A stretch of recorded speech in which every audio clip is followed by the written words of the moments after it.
రాష్ట్రంలో టీడీపీ ప్రభుత్వం వైసీపీ నాయకులపై అక్రమ కేసులు పెట్టి వేధిస్తున్నట్లు ఎమ్మెల్యే పెద్దిరెడ్డి రామచంద్రారెడ్డి ఆరోపించారు. నెల్లూరు జిల్లా కేంద్రంలో మాజీ మంత్రి కాకాణిని కలిసిన అనంతరం ఆయన మీడియాతో మాట్లాడారు.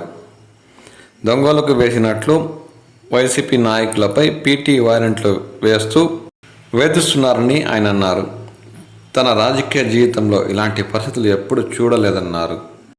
ఏదైతే కాకాని గోవర్ధన్ రెడ్డి గారి మీద అక్రమ కేసులు పెట్టి వారిని అరెస్ట్ చేసి కేంద్ర కారాగారికి పంపించిన తరుణంలో ములాఖత్ లో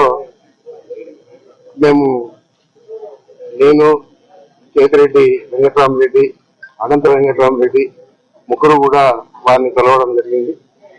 మరి ఈ సందర్భంగా రాష్ట్ర ప్రజలకందరికీ కూడా నేను ఒకటే తెలియజేస్తా ఉన్నాను.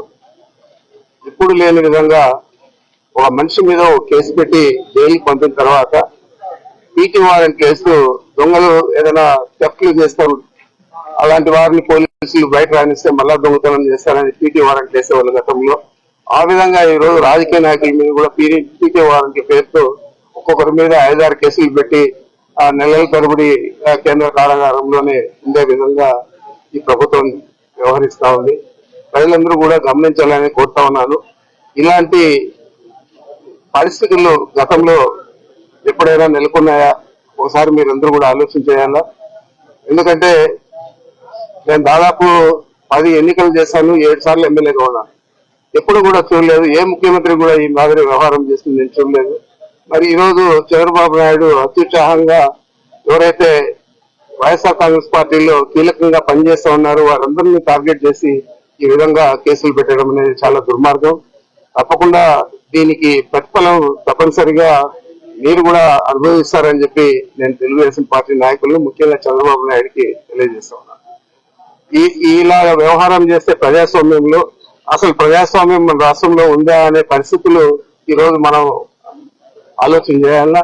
మరి ప్రజాస్వామ్యబద్ధంగా ప్రజాస్వామ్య ప్రభుత్వాన్ని నడపాల్సింది పోనిచ్చి కొంతమందిని వ్యక్తులను టార్గెట్ చేసి ఈ విధంగా కేసులు పెట్టడం అనేది చాలా దుర్మార్గం, దురదృష్టకరం. తప్పకుండా దీన్ని నేనే కాదు ఈ రాష్ట్ర ప్రజలందరూ కూడా ఖండిస్తా ఉన్నారు. రాష్ట్ర ప్రజలందరూ కూడా ఆలోచన చేస్తా ఉన్నారు, ఇంత దుర్మార్గంగా ఈ ప్రభుత్వం వ్యవహారం చేస్తా ఉందని చెప్పి. తప్పకుండా దీనికి ప్రాయశ్చితంగా వాళ్ళే రాబోయే రోజుల్లో వాళ్ళ పద్ధతిని మార్చుకోవాలని చెప్పి మార్చుకుంటారని కూడా నేను భావిస్తా ఉన్నాను.